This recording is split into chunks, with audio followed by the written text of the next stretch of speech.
Talk quickly about dilution. What is it? Because I feel like sometimes it's a little bit hard to understand. What is dilution? How do you do it? So I'm going to have a little video series. This is the first one. So dilution, what is it? I'm trying to find a way to explain it. Basically, you're diluting the essential oil.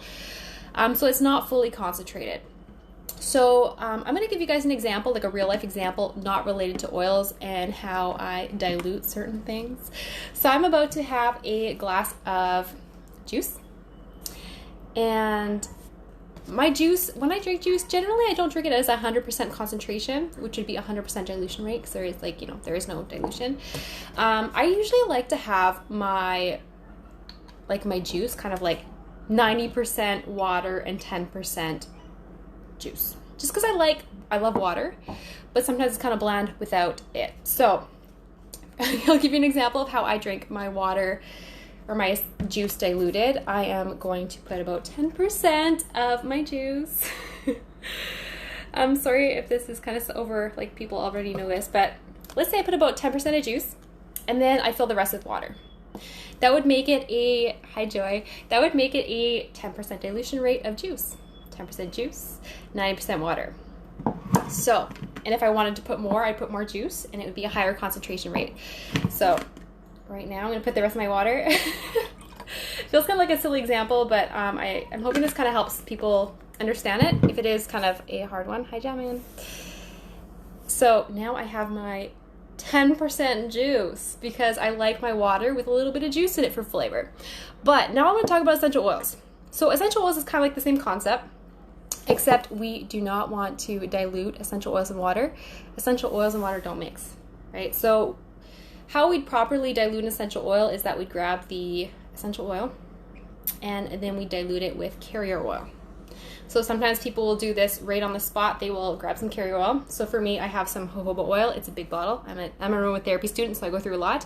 If you're with doTERRA, you can get your fractionated coconut oil in your back office, and it actually drops out, which is really cool because you can count the drops. It's easier to calculate. So I put some carrier oil. I put, a drop or two of essential oil, and then I'd be able to apply it wherever I needed it. So that's kind of the concept, because if I use essential oils 100% pure, no dilution, is something that I generally don't recommend. I recommend always diluting. So that's kind of the whole idea of it. You make it less concentrated, like my juice, so that you can put it on your body, because when the essential oils are fully concentrated 100%, just oils, you do risk having adverse skin reactions, which I'll get into in my second video of dilution.